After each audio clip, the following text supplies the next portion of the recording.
Bienvenue dans Smart Bourse, votre émission quotidienne sur Smart for Change pour rester à l'écoute des marchés. Chaque jour, vous nous suivez en direct à 17h à la télévision via vos box. Vous nous suivez en live également sur les réseaux sociaux et notamment sur le compte LinkedIn de Smart for Change. Et vous nous retrouvez en rattrapage chaque soir, en replay bien sûr sur bismart.fr ou encore en podcast sur l'ensemble de vos plateformes préférées. Au sommaire de cette édition ce soir, les grandes questions 2026. Qu'est-ce qu'il y aura de différent du point de vue des marchés, notamment en 2026 par rapport à ce qu'on a connu en 2025.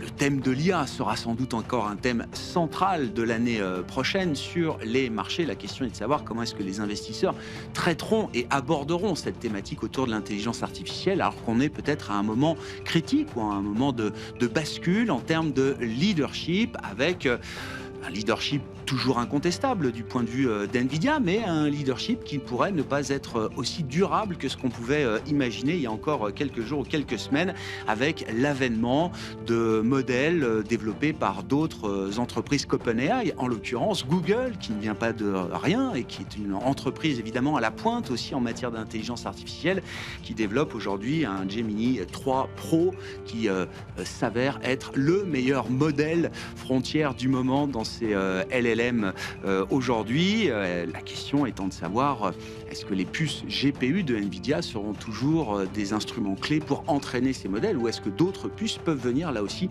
concurrencer les GPU de NVIDIA.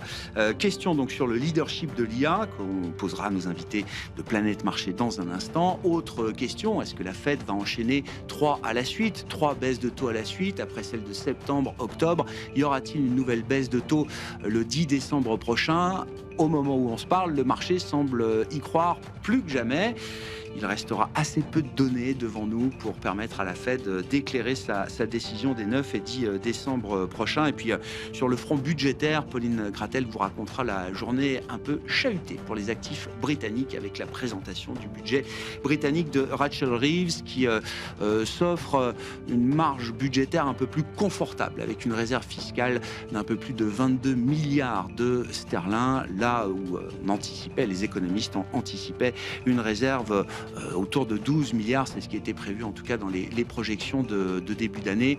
Un peu de marge budgétaire donc au Royaume-Uni qui aura permis au final aux actifs britanniques d'être positifs sur la séance. Pauline Gratel, je le disais, vous apporte plus de détails dans un instant. Et puis dans le dernier quart d'heure de Smart Bourse, nous continuerons de célébrer l'innovation dans le sillage des trophées d'innovation organisés ce mois-ci par LBPM. Smart for Change était partenaire de l'événement. Nous avons reçu les lauréats du trophée de la French Tech, du trophée de la Health Tech, et nous recevrons ce soir le lauréat du trophée de la Green Tech. Comment transformer des mollusques en mollusques connectés pour surveiller les milieux aquatiques? C'est le CEO et fondateur de Molluscan Eye qui sera notre invité en plateau dans le dernier quart d'heure de Smart Bourse.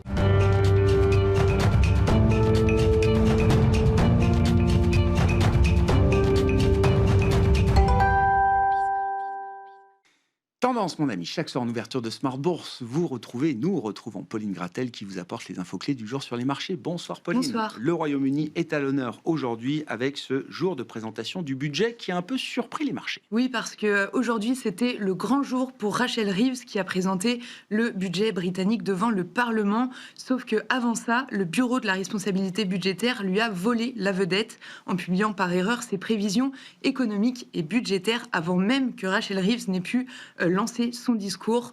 Pour rappel, la ministre doit trouver jusqu'à 30 milliards de livres d'économie. Bon, afin de tenir son engagement et de ramener les comptes publics sur une trajectoire d'équilibre d'ici 2030, quelles ont été les mesures détaillées par la chancelière de l'Échiquier? Les seuils d'imposition sur le revenu seront gelés jusqu'à la fin de l'exercice financier 2030-31. Le plan présente également des taxes immobilières sur les propriétés de plus de 2 millions de livres et l'augmentation des taxes sur les dividendes. Rachel Reeves soutient le marché du travail aussi en proposant l'augmentation du salaire minimum de 4%. Cela ne convainc pas l'opposition qui dénonce le budget et appelle à la démission de Rachel Reeves. Quels ont été les impacts qu'on a pu observer sur les marchés et les actifs britanniques? Au début vu les réactions de marché ont été modérées, le rendement britannique à 10 ans s'est d'abord détendu d'une dizaine de points de base après la fuite des prévisions de l'OBR, mais s'est ensuite redressé légèrement pour évoluer autour de 4,45%. La livre sterling est globalement stable face au dollar. Le FTSE est en hausse d'environ 0,8% au cours de la séance, porté par les actions bancaires britanniques et aussi par les sociétés de gestion de patrimoine. Quelle tendance observée dans le reste du monde, sur les autres marchés, Pauline? En Europe, les indices rebondissent dans l'après-midi. En France, le CAC 40 évolue autour de 8100 points, soutenu par L'Oréal, qui profite d'un relèvement de cible et qui gagne 2%, grâce notamment à des signaux positifs en Chine et aux États-Unis. Aux États-Unis, les indices sont en hausse de l'ordre de 0,5% à l'ouverture. Il s'agit de la 4e séance de hausse consécutive avant la pause de Thanksgiving. Quid des marchés obligataires aujourd'hui? Sur les marchés obligataires européens, le rendement allemand à 10 ans évolue entre 2,65 et 2,70%. Le rendement américain à 10 ans est passé brièvement sous le seuil de 4% au cours de la séance, avant de rebondir un peu, toujours motivé par l'idée d'une baisse des taux de la Fed en décembre. Sur le marché des changes, le dollar est stable, ramenant l'euro-dollar autour de 1,1580. Ouais, les investisseurs attendent aujourd'hui, au moment où on se parle, à 80% un assouplissement de 25 points de base supplémentaires de la Réserve fédérale américaine lors de sa réunion des 9 et 10 décembre. Oui, plus globalement, la politique monétaire américaine pourrait devenir plus accommodante à l'avenir, car selon Bloomberg, le favori pour remplacer Too Late Jérôme Powell en mai serait Kevin Hassett, qui était déjà dans la shortlist de Donald Trump pour le poste. Selon les analyses de Bank of America, s'il est nommé, Kevin Hassett tentera probablement de réduire les taux directeurs bien en dessous de 3%. Kevin Hassett qui préside aujourd'hui le National Economic Council auprès de l'administration Trump. Un mot des entreprises, puisque on avait encore quelques publications hier soir aux États-Unis. Dell Technologies publiait ses résultats.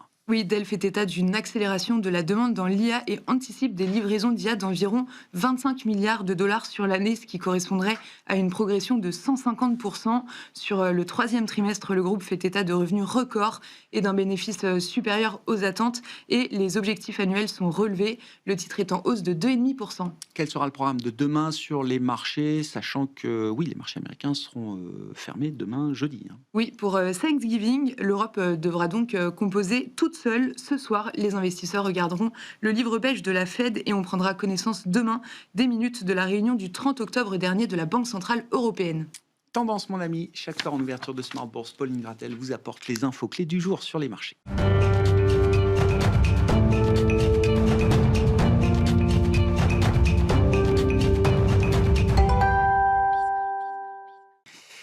Trois invités avec nous chaque soir pour décrypter les mouvements de la planète marché. Florent Vabon est avec nous, économiste chez Ecofi. Bonsoir Florent.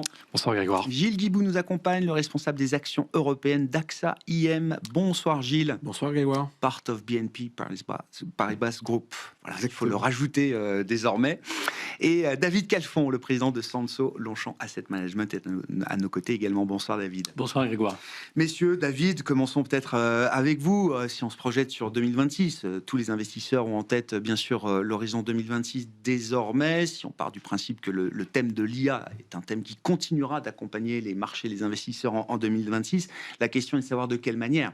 Et à ce titre, comment est-ce que vous regardez ce qui semble se passer depuis quelques semaines avec une remise en cause ou un doute sur le leadership incontesté ou incontestable de certaines sociétés, OpenAI du côté des modèles de langage large dans la sphère privée, Nvidia avec ses GPU dans la sphère publique, et la montée en puissance, on le voit encore une fois boursièrement depuis un mois maintenant, d'Alphabet Google, avec des puces spécifiques qu'on appelle des TPU, ou encore d'autres producteurs de modèles de langage large, Google en étant un avec Gemini, ou encore Anthropic avec Claude et Opus chez Anthropic, qui semblent devenir des rivaux assez crédibles face à Nvidia et OpenAI. Tout à fait. Je crois que si on se projette sur l'année 2026 et si on essaye de raisonner en termes d'allocation d'actifs, il faut véritablement se poser la question, essayer de différencier ce qui est spécifique à une valeur de ce qui peut avoir un impact sur le marché global. Et prenons l'exemple donc de Nvidia et de la concurrence qui se mène avec Alphabet et Google. Effectivement, du point de vue stock spécifique Nvidia, c'est un problème pour Nvidia. Il y a un nouveau concurrent qui apparaît. Nvidia, il faut le dire, c'est un titre qui est pricé pour la perfection, comme on dit. Les gens n'attendent pas qu'il dépasse les attentes. Il faut le fameux, comme disent les Anglais, le beat and raise. Ouais. Il faut d'abord non seulement qu'on dépasse les attentes, mais qu'en plus on relève les attentes du trimestre du prochain trimestre. Ouais. Sinon, ça ne va pas. Ouais. Donc c'est vraiment ce qu'on appelle un titre qui est vraiment pricé pour la perfection. Le fait qu'il y ait un concurrent qui émerge et qui arrive, donc c'est une mauvaise nouvelle pour Nvidia, qui peut se faire du souci pour ses marges, qui sont, on peut se le dire, indécentes. Stratosphériques. Voilà, et donc... Intenable. Voilà, exactement. Et en revanche, d'un point de vue du marché plus large, il ne faut pas oublier que lorsqu'on a un concurrent qui arrive, la concurrence, ça fait baisser les prix. Ouais. Est-ce que ça ne veut pas dire que finalement, les investissements nécessaires pour l'IA ne vont pas être réévalués à la baisse ? Puisque finalement, on peut avoir des puces en valeur, on peut avoir des puces moins chères. Est-ce que finalement, c'est pas plutôt une bonne nouvelle? Est-ce qu'on va pas voir moins de dizaines de milliards lancés comme ça en l'air, en espérant qu'un jour, il y ait un retour sur investissement? C'est possible. Donc, pour le moment, le sujet Nvidia, Alphabet, Google, on le voit plus en stock spécifique qu'en systémique marché. Je comprends.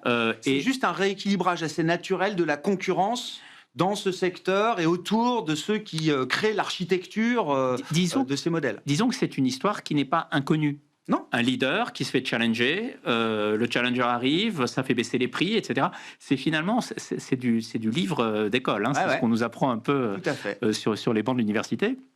Donc, c'est pas tout à fait choquant. Bien entendu, ça veut dire un repositionnement, ça veut dire, au niveau il y a beaucoup de choses. Nvidia a une place prépondérante dans beaucoup de portefeuilles quand on regarde un petit peu les premières lignes d'investissement des fonds à droite à gauche. Donc, il y a un vrai sujet, mais c'est pas, je dirais, un sujet systémique. C'est pas quelque chose qui va remettre en cause une décision d'allocation d'actifs pour 2026.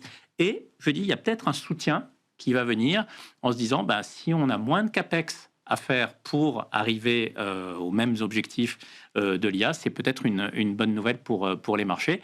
Ce sera peut-être plus facile à monétiser. Peut-être plus facile. Ouais.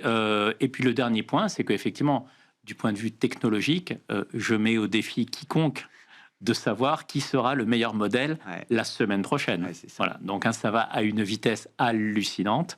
Là, je voyais... et en plus, les modèles s'utilisent les uns les autres. C'est-à-dire que là, je regardais Gemini 3. Tout le monde disait... la personne qui présentait Gemini 3 disait oui, pour le code, il n'y a pas mieux que Claude, mais ne vous en faites pas. Claude, au travers de Gemini 3, on va utiliser le modèle de Claude. Ouais. Donc, voilà, c'est assez pointu. Et là, moi, Oui. Non, mais il y a des spécialistes et des experts pour ça. Mais on voit bien quand même la sensibilité du marché sur la concentration de valeur qu'il y a eu, encore une fois, autour d'OpenAI, autour de son modèle phare ChatGPT, qui est peut-être la franchise la plus connue au monde dans l'IA, et de manière spectaculaire. En 18-24 mois, on est arrivé à des quantités d'utilisateurs astronomiques. C'est 800-900 millions d'utilisateurs. C'est une montée en puissance qui a été phénoménale. Incroyable. Donc ça, j'imagine, c'est quelque chose de très puissant pour OpenAI. Mais derrière, effectivement, si c'est pas le modèle le plus performant, si ça n'est plus le modèle le plus performant, quid des engagements qui ont été pris par cette société en matière d'investissement? Tout à fait. Et encore une fois, la clé, je pense, pour nous, allocataires d'actifs, c'est de voir à quel point est-ce que c'est du stock spécifique ou est-ce qu'on est sur quelque chose de systémique. Si on commence à voir que finalement, ça commence à faire trembler les banques qui auraient trop prêté, c'est pas le cas. Mais, non, j'entends. Mais c'est ce genre de connexion sur lequel on va être extrêmement vigilant. Mais pour le moment, j'ai l'impression que ça reste quand même dans la sphère privée. Il y a des fonds de private equity qui ont financé des choses, il y a des fonds de dette privés qui ont financé ça. Est-ce qu'il y a une contagion aux actifs liquides classiques que nous regardons tous les jours?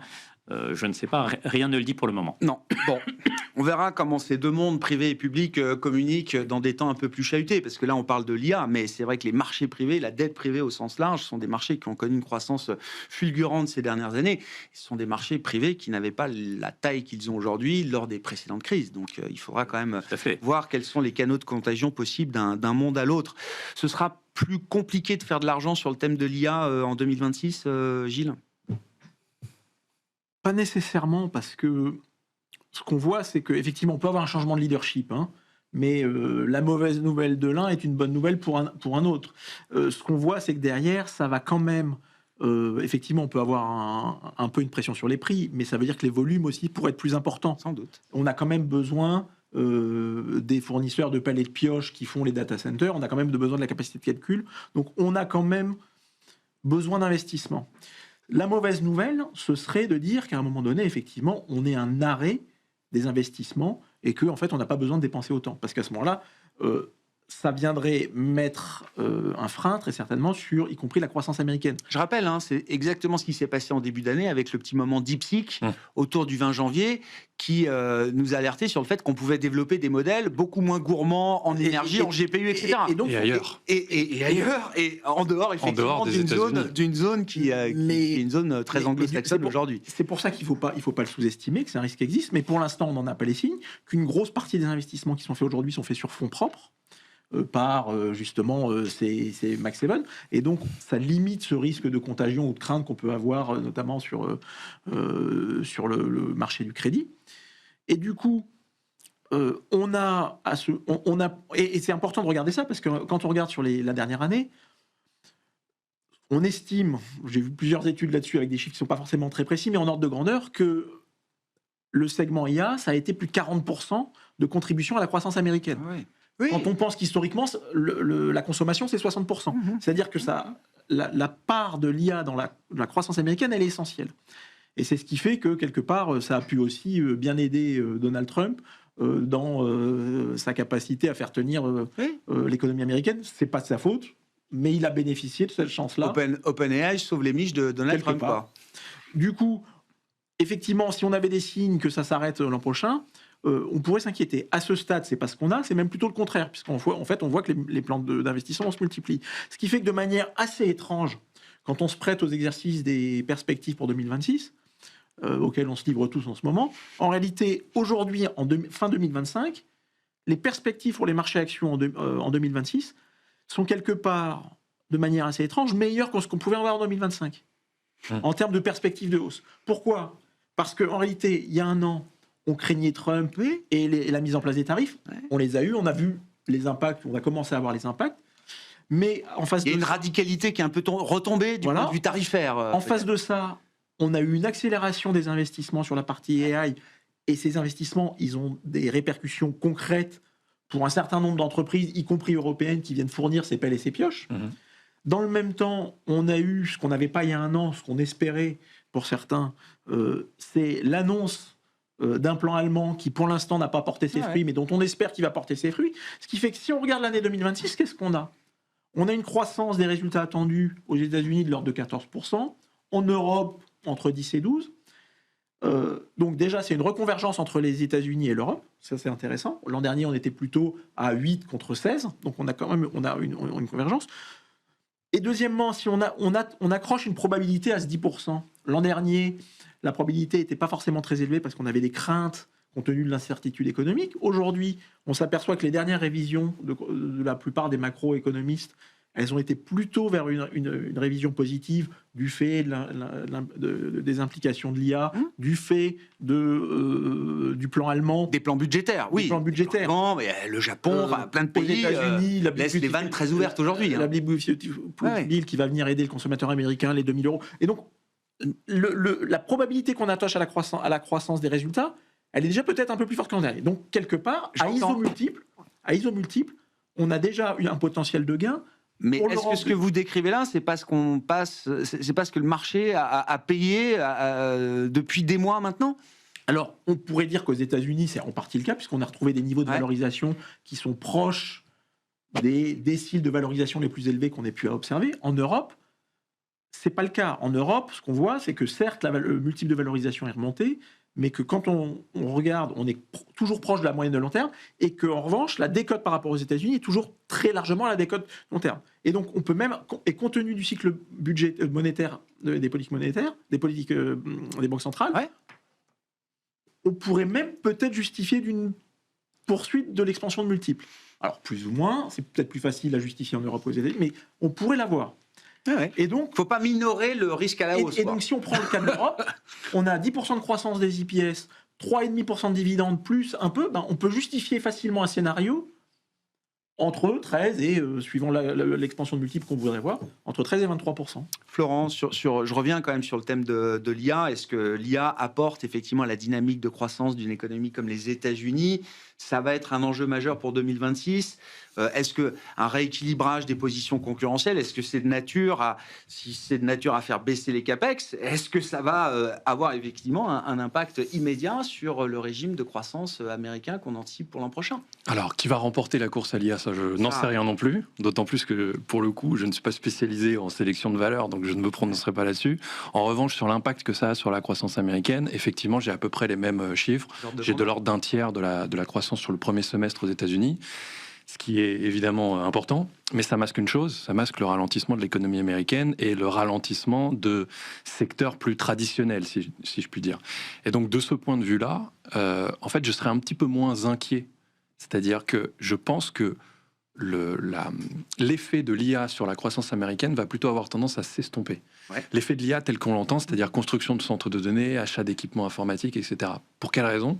Eh bien, c'est parce que je pense que à horizon 6 mois, la croissance américaine est plutôt là en ce moment dans une période de ralentissement, mais qui reflète en réalité des décisions qui ont été prises ou qui ont été annoncées en début d'année. C'est-à-dire que le fait que Donald Trump ait dit qu'il allait mettre des droits de douane, qu'il allait se fâcher avec le reste du monde, qu'il allait faire ci, qu'il allait faire ça, etc., ça a engendré énormément d'incertitudes. Ce choc d'incertitude, il met un petit peu de temps à se transmettre à l'économie. Alors, la recherche académique autour du fait de la mesure de l'incertitude et de son impact sur l'économie, elle est assez nouvelle. Mais néanmoins, quand on regarde les estimations qui peuvent être celles de la transmission dans l'économie, on est aux alentours de 2 à 3 trimestres. Donc on est pile poil là-dedans. Ce qui veut dire qu'en fait, je pense que ce que l'on observe aujourd'hui, à la fois sur le marché de l'emploi et sur la consommation des ménages et sur les investissements, etc., c'est déjà du passé. Et c'est-à-dire que comme l'incertitude est retombée, eh bien, il va y avoir l'effet inverse. C'est-à-dire que moi, ce que j'anticipe, puisqu'on en est à faire les scénarios 2026, c'est qu'on... paradoxalement, on est une relance une réaccélération de l'économie américaine sur la deuxième partie de l'année 2026. Donc, toute cette économie, toute cette partie de l'économie américaine qui a souffert sur la première partie ou les 3/4 de cette année 2025, vous dites, il y aura un effet de soulagement pour ces parties-là plus traditionnelles de l'économie américaine. Et il n'y a pas que l'incertitude qui va jouer, enfin la baisse de l'incertitude qui va jouer. Il y a aussi les baisses de taux. Puisqu'effectivement, de la même manière, au moment où la Fed et les autres banques centrales dans le monde entier avaient commencé à monter leurs taux, on se posait la question du délai de transmission de la politique monétaire. On a un peu oublié ce débat-là, puisque maintenant on est dans les baisses de taux. Les marchés aiment ça, donc ils ne se posent pas la question. Mais en l'occurrence, il y a quand même un délai de transmission de la politique monétaire à la baisse. Dans un sens comme dans l'autre. C'est évident. Et donc effectivement, même les chiffres de l'emploi que l'on a, qui nous parviennent au compte-gouttes du fait du shutdown, reflète déjà une situation économique américaine qui n'était pas celle où les baisses de taux avaient déjà eu lieu. Et donc, ces deux effets conjugués-là font que, à mon sens, on va avoir plutôt une réaccélération de l'économie américaine en 2026 et que l'IA va toujours avoir sa place. Je ne sais pas. Viendra moins de l'IA que du reste de l'économie. Après, sur l'effet de l'IA à proprement parler sur l'économie et de manière plus générale sur nos vies, en fait, ça dépasse le critère financier, le critère économique. C'est est-ce qu'effectivement, cette technologie-là va nous apporter quelque chose, va apporter quelque chose à l'humanité et est-ce que tout cet argent qui est dépensé dans les centres de données, dans les capex, etc., j'ai plutôt tendance à penser qu'ils vont plutôt accélérer en réalité. Est-ce que ça va nous apporter quelque chose? Pour le moment, on ne peut que regarder des anecdotes. Là, il n'y a pas très longtemps, justement, parce que je suis à la recherche de cas concrets, je vais vous en donner 2. Je suis allé faire mes courses, comme tout le monde, et dans une cabine de photomaton, j'ai vu, en gros, maintenant, vous pouvez intégrer l'IA à vos photos dans cette cabine. Voilà. Alors, est-ce que ça apporte quelque chose à l'humanité? Je ne crois pas. Donc, je vais donner un deuxième exemple, plus concret celui-ci, c'est que dans le domaine médical, en revanche, c'est très utilisé. J'ai discuté avec quelqu'un qui a un dispositif pour le diabète qui est relié à un capteur lui-même qui est relié à l'intelligence artificielle pour regarder les besoins d'insuline, etc. Donc il y a aussi des domaines dans la chirurgie, etc. Mais bien sûr. Donc, Dans le médicament, on vous dit que ça peut réduire de 2 à 3 ans peut-être la mise sur le marché d'un médicament entre les premières études précliniques et la commercialisation, délai de temps qui court parfois entre 10 et 15 ans. Après, c'est Donc, combien de temps ça va prendre, c'est déjà pas mal. etc. Sur les marchés, en termes d'allocation d'actifs, on est toujours plus enclin à favoriser l'Europe, le reste du monde hors des États-Unis, pour des questions de valorisation, mais on ne peut pas se dire l'intelligence artificielle, c'est une bulle, on n'investit pas dedans. D'ailleurs, on ne sait pas si c'est une bulle. La preuve, on vient d'avoir un débat et on n'en a pas de conclusion véritable. Donc, on ne peut pas non plus se couper des États-Unis. La bulle, c'est avant tout une bulle autour d'OpenAI et de NVIDIA. Est-ce que c'est plus large que ça? Effectivement, on verra. Mais je reviens aussi à ma question initiale. Comment on va traiter le thème de l'IA maintenant qu'on a bien joué, la partie la plus facile peut-être avec NVIDIA? Est-ce qu'on a déjà envie d'aller chercher des sociétés qui seront des utilisatrices de l'IA en se disant que ça va leverager peut-être leurs ventes, leurs bénéfices, leur innovation propre, etc. Est-ce qu'on est déjà dans cette phase-là, David? Alors, j'ai envie de dire oui, mais on ne le voit pas encore. Non. Alors, il y a des sociétés qui utilisent déjà l'IA, notamment donc dans le commerce en ligne, tout ce qui est algorithme prédictif de vente, puisque le business model sont des business d'optimisation de la chaîne d'approvisionnement qui fait que certains sites que je ne nommerai pas pour pas faire de publicité, mais les meilleurs en la matière sont des sites qui sont chinois et qui s'appellent Chine, par exemple, pour dire des choses. Non, c'est pas ça. Il y en a en Allemagne. Il y en a des très bons en Allemagne, voilà. Okay. Et eux sont carrément dans le business d'envoyer aujourd'hui ce que vous commanderez demain. Donc ils envoient près de chez vous, dans un entrepôt près de chez vous, des choses que vous allez commander demain ou après-demain. Incroyable. Vous ne savez même pas encore que vous allez le commander, mais eux le savent, parce que c'est la loi des grands nombres. Ils ont vu votre activité, ils ont vu vos commandes précédentes, ils ont plein de données, ils ont vu où vous avez cliqué ces derniers temps, et ils savent que la 3e fois que vous avez cliqué là-dessus, la 4e, normalement, vous l'achetez. Voilà, donc on est tous des animaux très très prévisibles. Mais donc on trouve quand même des boîtes spécifiques, en tout cas, pour lesquels il y a déjà du bénéfice supplémentaire lié à l'utilisation. Il y en a maintenant. Est-ce que c'est suffisant? Est-ce qu'on arrive à isoler et de dire, grâce à l'IA, on a 20% de bénéfices en plus? On n'en est pas là du tout. Et pareil, là, il y a on voit bien sur le marché du travail, il y a effectivement il y a des signes anecdotiques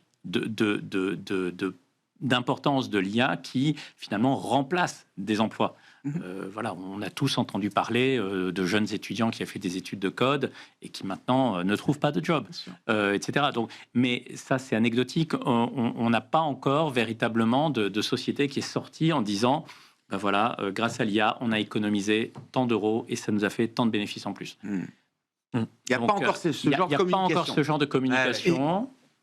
Et je ne sais pas si on les aura d'ailleurs, ces communications-là. Et je pense que quand on pense aux impacts de l'IA, il faut distinguer entre le court terme, où effectivement les premiers adopteurs auront peut-être un bénéfice parce qu'ils seront les premiers adopteurs et donc ils auront un avantage concurrentiel, compétitif avec des coûts plus bas. Mais à un moment donné, le marché est fait de telle manière que si tout le monde adopte des modèles qui permettent d'économiser, en réalité, l'impact secondaire dans un temps un peu plus long, il est sans doute un peu déflationniste. Puisque si vous êtes dans un monde, si on n'est pas dans un monde de monopole, à ce moment-là, normalement, les gains de productivité que vous avez effectués, vous allez en profiter pour essayer d'être plus agressif commercialement et d'augmenter vos ventes. Donc en réalité, vous avez 2 temps dans l'IA et la réponse va pas être la même si c'est uniquement un travail sur les coûts ou si c'est un travail de meilleur ciblage et d'optimisation de la croissance des ventes parce qu'on a été capable d'anticiper avant les autres. Donc, je pense qu'il y a des lectures avec des temps, des horizons un peu différents à avoir en tête. Non, mais je me souviens d'une Publicis à la suite de la sortie de ChatGPT en 2022. Publicis a connu une envolée spectaculaire où tout le monde pensait que Publicis était une valeur IA d'une certaine manière, ou en tout cas un groupe qui allait rapidement bénéficier de ces technologies et de ces développements technologiques.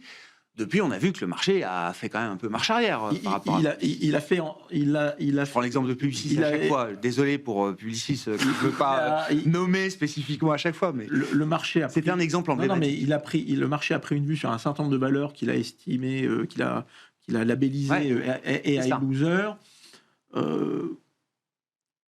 mais sur lesquelles on n'a pas encore la réponse, parce que pour un certain nombre de ces sociétés, ce qu'on voit, c'est des marges toujours très fortes, et qu'en réalité, l'AI peut être aussi une opportunité de business. Et donc, il a aussi mis dans cette boîte toutes les valeurs de software qui ont fortement irrité. Et peut-être qu'une des façons de regarder 2026, c'est savoir comment on se prépare à ça. C'est justement pour se hedger contre ce risque d'emballement sur l'IA, c'est d'aller regarder ces sociétés-là qui, en réalité, ne seront pas faciles à déplacer, parce que quand on est sur un software d'entreprise, en réalité... on n'en sort pas comme ça, oui. C'est pas juste un code, et vous allez structurer toute l'entreprise. Donc de penser que il faut les jeter à la poubelle, ça offre plutôt des opportunités, et c'est peut-être aussi ça qu'on a envie de regarder pour 2026, en faisant à chaque fois un travail d'analyse pour dire finalement lesquels sont finalement plus protégés que les autres. Sur le plan macro, je reprends un peu ce que vous nous disiez tout à l'heure, Florent. Donc, le niveau d'incertitude baisse aux États-Unis. Ça va être un soutien pour toute cette partie de l'économie qui a souffert de l'incertitude. Les dépenses de CAPEX liées à l'IA resteront quand même une impulsion positive pour l'économie américaine. La question étant, est-ce que la Fed a donc déjà suffisamment baissé ses taux ? Bon, vous connaissez ma réponse, mais donc effectivement, le marché attend qu'elle continue. Oui. De faire bon, après, on sait que le marché a parfois tort, on va dire. Alors, pour le mois de décembre, effectivement, il y a à la fois des raisons pour baisser, à la fois des raisons pour ne pas baisser. Donc, je vais commencer par les raisons de baisser.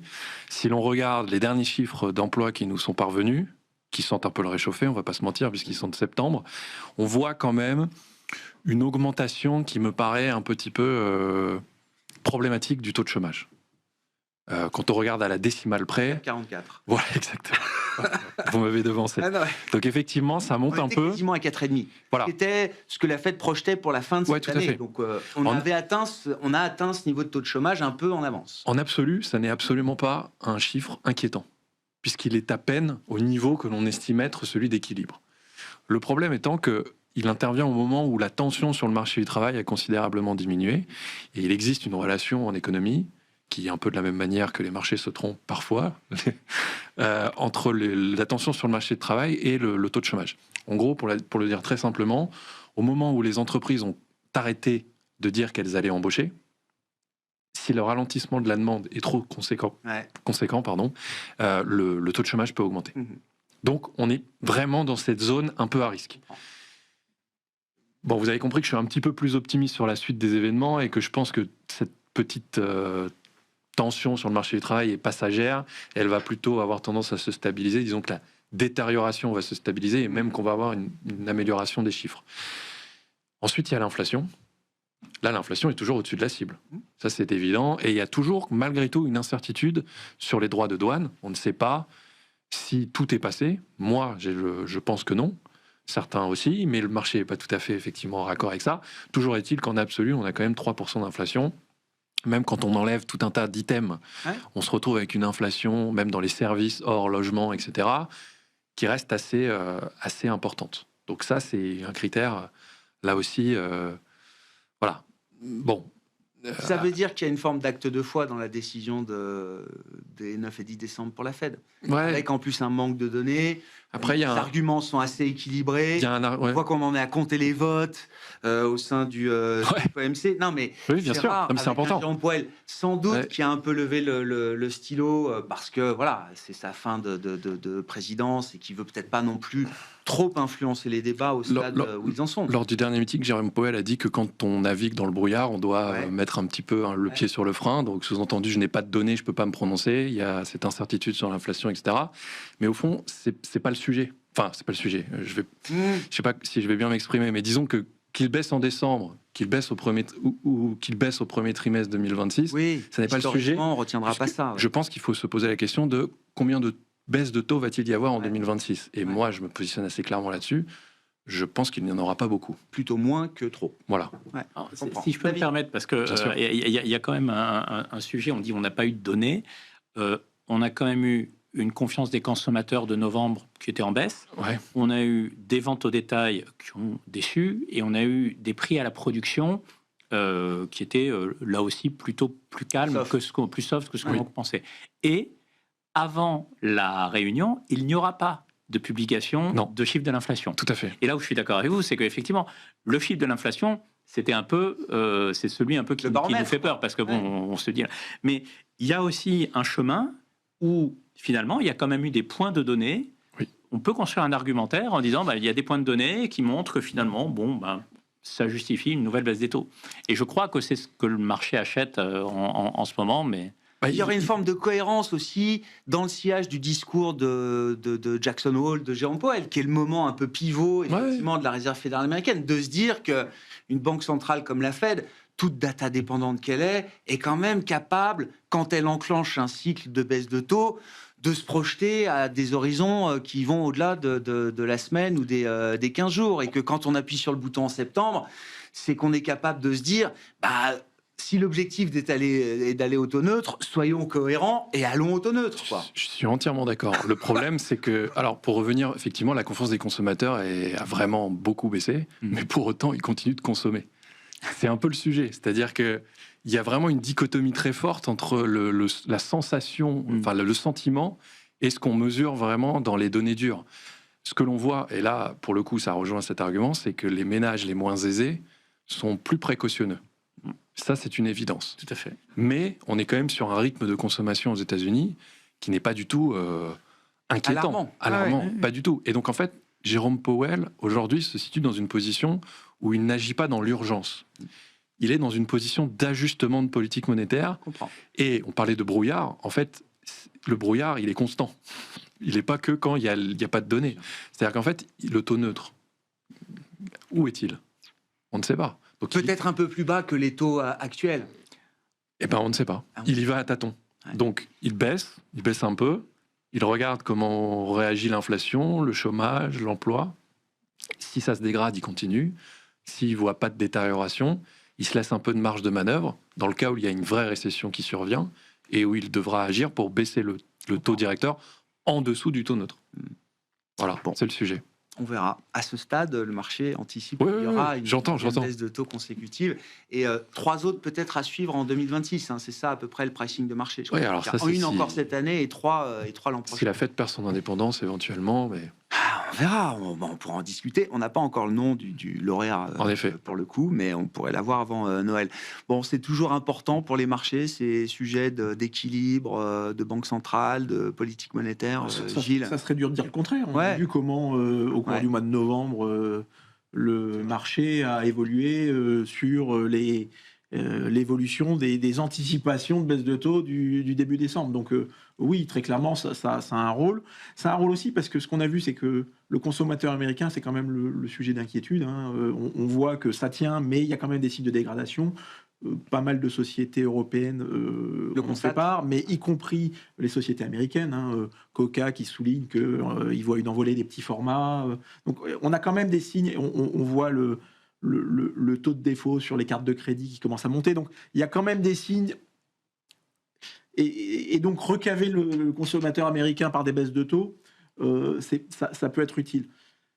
Et donc, ceux qui veulent des grosses baisses de taux, Myron, par exemple, qui veut toujours 50 points de base depuis 3 meetings, il met en avant le marché immobilier, les mortgages. Et il faut quand même qu'on resolvabilise une partie des ménages américains. Et du coup, le risque est pas forcément pour les marchés financiers, mais le risque un peu plus structurel qu'il peut y avoir, c'est si effectivement on avait une Fed qui devenait plus affidée à la Maison-Blanche, parce qu'effectivement, on pourrait provoquer effectivement des baisses de taux qui seraient sans doute bien prises par les marchés actions, et donc avoir une expansion de multiples bien au-delà de ce qu'on aurait pu imaginer naturellement, qu'on est déjà sur des niveaux de valorisation qui sont proches, qui sont en tout cas dans les déciles les plus élevés, mais on pourrait aller bien au-delà, parce qu'en fait, on regarde, on n'est quand même pas sur les niveaux de 2000, donc on a de la marge.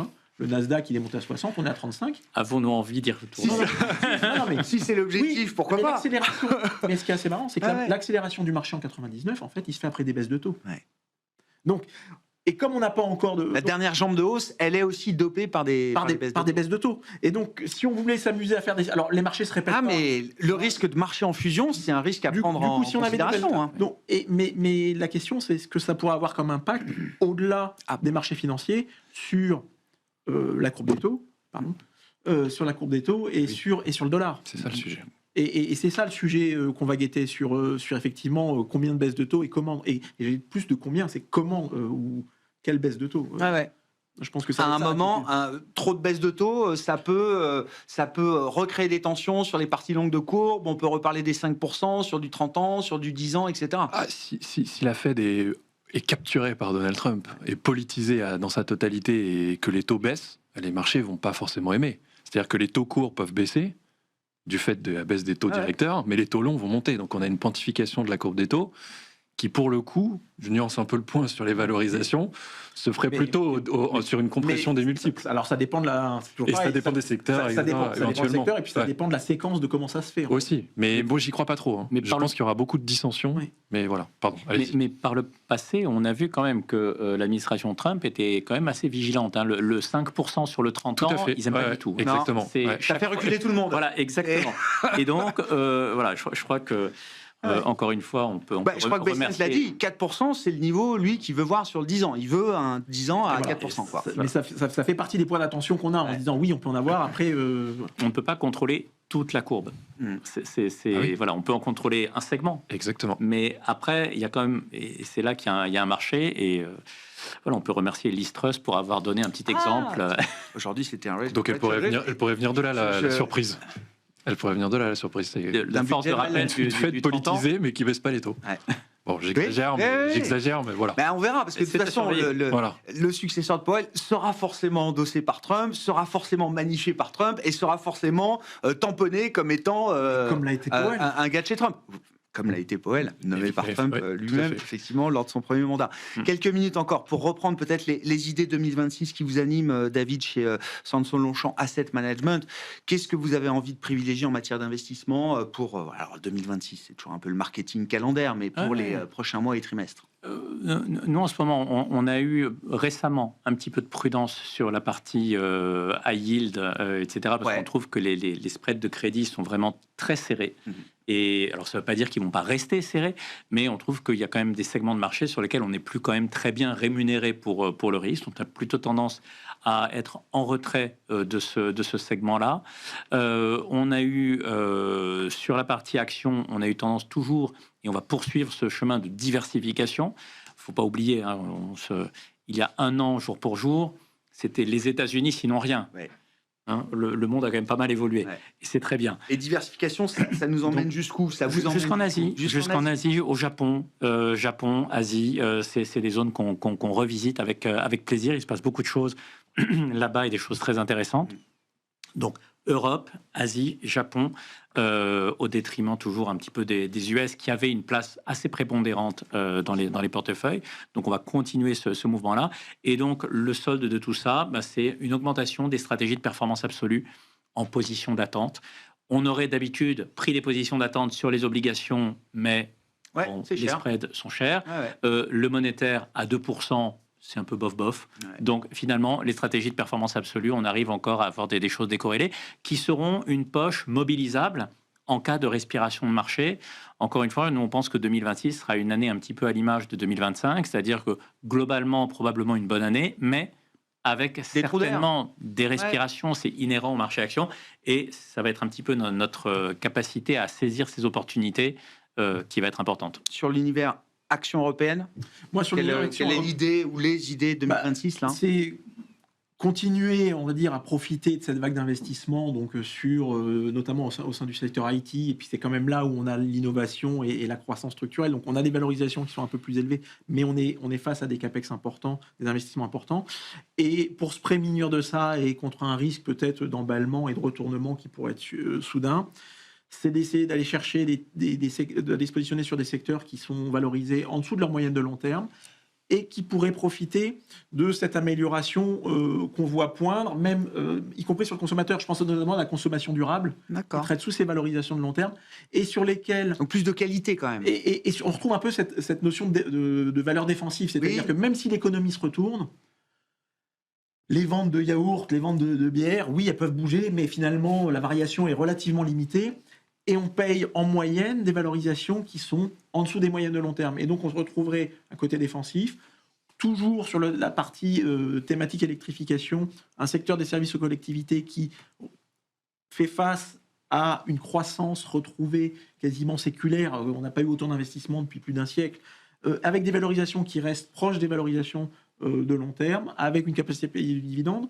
Donc, essayer d'aller diversifier ces valeurs de croissance qui sont parfois un peu chères et évidentes, qui tombent dans ces baskets, et peut-être profiter de la respiration qu'on a actuellement sur les valeurs de défense au gré de la possible trêve, pour regarder, parce qu'on a quand même eu un changement structurel sur le secteur de la défense, avec quand même un besoin de souveraineté, et donc là, peut-être profiter de la respiration qu'on a actuellement pour aller retrouver quelques opportunités d'investissement sur certaines valeurs. Rapidement, c'est quoi un call macro pour 2026 ? Redressement du cycle en zone euro. Ouais. Voilà. Donc on en reparle. Et positif, actif, risqué alors. Et positif, actif, risqué, pardon. Ouais. Super. Merci beaucoup, messieurs. Merci d'avoir été invités de Planète Marché ce soir. Gilles Guibou, AXA IM, David Calfon, Centre Solonchon Asset Management et Florent Vabon, Ecofi.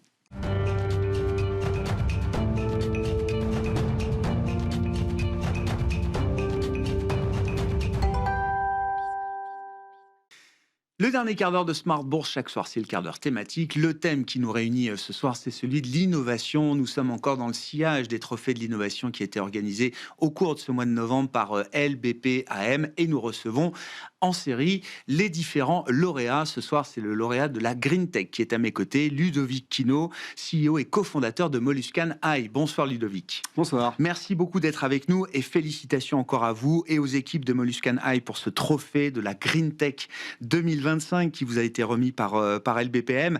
Racontez-nous l'histoire évidemment de Moluscan AI et surtout comment est-ce qu'on transforme des bivalves, des huîtres, des moules, des pétoncles en capteurs. Parce que c'est ça l'histoire de Moluscan AI. Eh oui, c'est ça.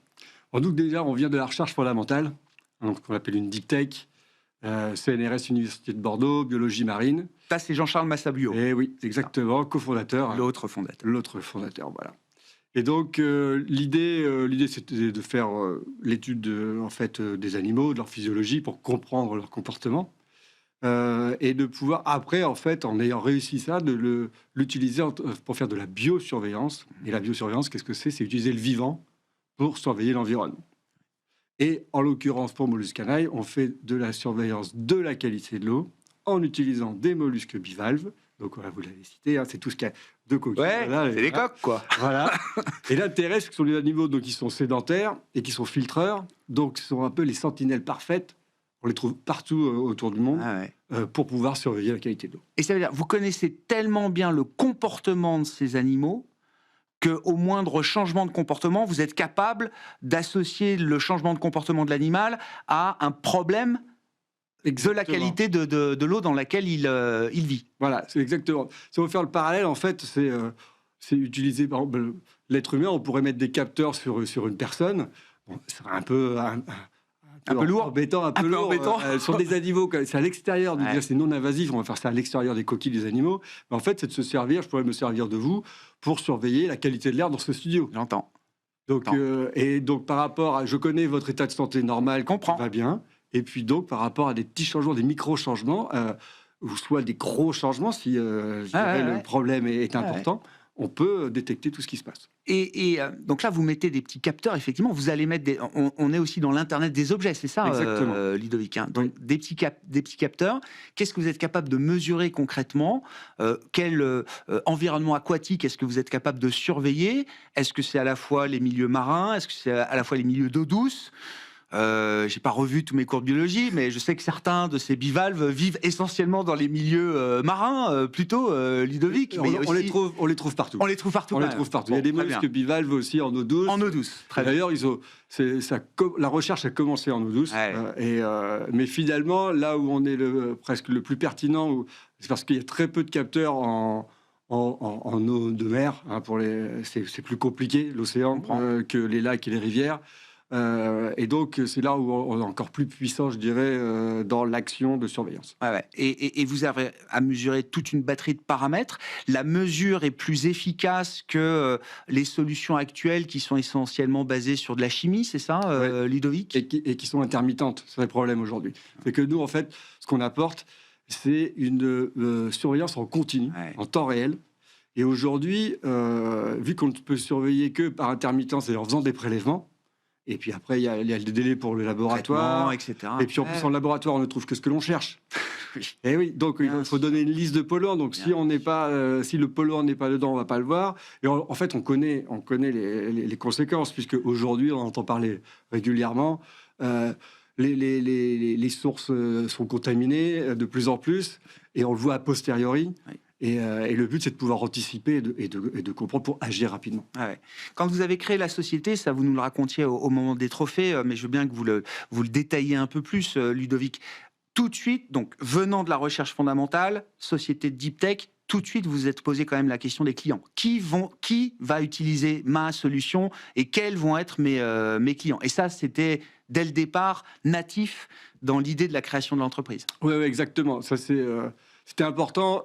Pour moi, qui ne suis pas un chercheur, mais qui suis un statisticien et avec une expérience d'entrepreneur, c'était tout de suite de se confronter au marché. La technologie, je savais qu'elle tournait, qu'elle fonctionnait, était opérationnelle, mais maintenant, le tester auprès du marché, auprès des acteurs, et de bien comprendre leurs besoins et de pouvoir y répondre. Donc c'est pour ça qu'on est autofinancé. Et c'était aussi un challenge de se dire, allons chercher vraiment le business. Pour prouver notre modèle et ensuite on avancera avec au rythme où on pourra et on ira chercher des fonds si besoin. Bon, mais qui ont été vos premiers clients ? Qui sont ceux qui vous ont fait confiance dès le départ, qui vous ont permis d'être autofinancé jusqu'à présent, Ludovic ? Et pour quel type d'installation est-ce que vous avez travaillé là ? Alors il y a des grandes verticales, il va y avoir tout ce qui est assainissement, on travaille avec Suez, donc en surveillance de rejet de stations de traitement des eaux usées par exemple. Et on est aussi pertinent, on va voir, pour travailler en amont pour tout ce qui est eau potable, donc la détection aussi en amont de tout type de pollution. Tout ce qui est aquaculture. L'aquaculture, c'est un énorme marché, puisqu'environ 50% des protéines qui nourrissent la planète viennent de l'aquaculture. Et on connaît, avec tous les problèmes que l'on a de pollution, ce sont des impacts économiques sur la production de l'aquaculture. Donc c'est aussi un très gros marché pour nous. Et puis, industrie pétrochimique, les ports, on travaille avec le Grand Port Maritime de Bordeaux, on travaille dans l'aquaculture. Votre région, la région de Molluscaï, Molluscanaï, c'est ça. Exactement, on est basé à Bordeaux, mais on travaille aussi à l'autre bout de la planète, au milieu du Pacifique, en Polynésie française, pour la perliculture, où on surveille en direct depuis Bordeaux ce qui se passe dans des lagons en plein milieu du Pacifique. Qu'est-ce qui fait basculer vos clients vers votre solution ? Vous l'avez dit, c'est une mesure en continu, c'est moins cher, c'est plus efficace que les solutions qui sont présentées au marché aujourd'hui. On va être complémentaire ou substitutif, ça va dépendre, mais on va être un hybride entre les deux, puisque on va pouvoir dire il se passe quelque chose à ce moment-là et on voit l'impact, on mesure l'impact, et si après le client veut aller plus loin, veut recourir... Il y a des tests complémentaires qu'on peut mener, mais l'intérêt c'est qu'ils vont être faits au bon moment. Parce qu'aujourd'hui, comme je dis, vu que c'est intermittent, on peut passer à côté. Là, on va faire les tests et on connaît l'impact qui est déjà de ce qui s'est passé sur la biodiversité et sur la qualité de l'eau.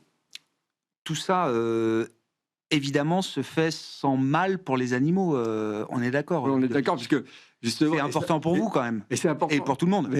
Voilà. Et ce qu'il faut savoir, vu que donc on vient de la biologie marine, de l'observation des animaux, le principe de l'observation, c'est de ne pas biaiser l'observation en ayant un impact en sur choquant l'animal. Voilà, bien sûr. Donc l'intérêt, c'était, on l'a prouvé à travers des articles scientifiques, que les animaux équipés de microcapteurs à l'extérieur des coquilles donc ne se sentent pas observés.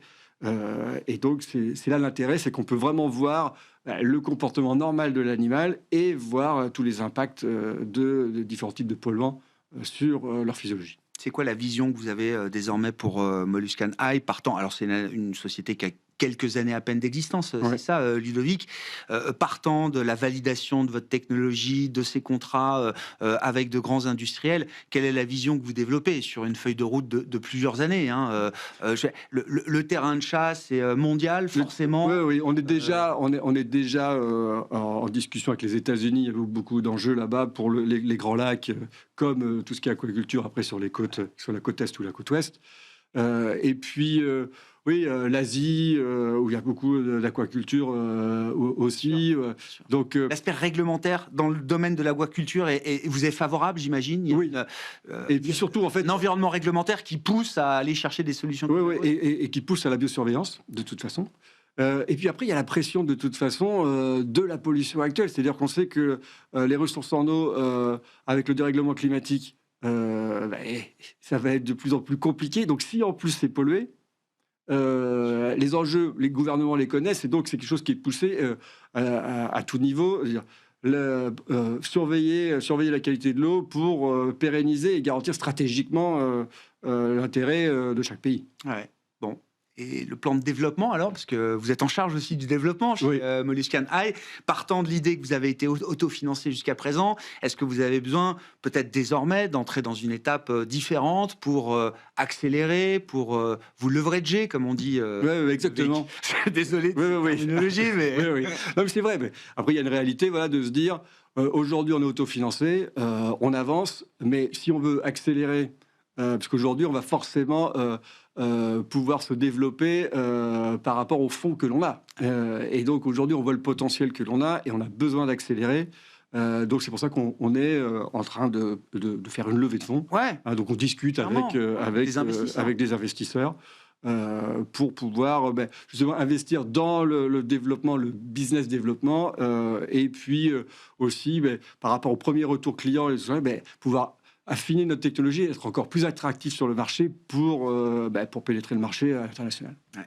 Et puis un argument, vous l'avez peut-être pas cité, mais je l'ai vu sur votre site, un argument mais qui est pas à minorer, c'est que vous dites, pour une entreprise, utiliser notre solution, c'est aussi un levier de communication et marketing très puissant. Oui, c'est vrai, parce qu'aujourd'hui... Faut pas négliger ça. Non, ça c'est... Pour des entreprises, pour qui le risque de réputation est devenu un risque très important. C'est ça. Et nous, on apporte quelque chose de très facile à comprendre et à s'approprier. Hein, c'est le vivant qui nous parle. Et il n'y a pas d'interprétation. On n'a pas besoin d'avoir un doctorat, comme c'est le cas pour des résultats d'analyse chimique. De dire qu'est-ce que ça veut dire. Ouais. Là, en fait, tout citoyen et tout décideur peut complètement comprendre et s'approprier, se projeter sur ce que ça représente la biosurveillance. Et les gens sont plus sensibles à quelque chose qu'ils comprennent.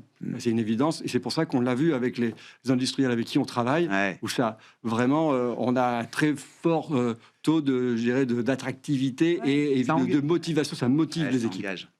Merci beaucoup, Ludovic. Merci encore. Félicitations à Molluscan Eye pour ce trophée de la Green Tech. Ludovic Quinault, CEO et cofondateur de Molluscan Eye, était l'invité de ce dernier quart d'heure de Smart Bourse pour évoquer donc cet enjeu de la biosurveillance des milieux aquatiques.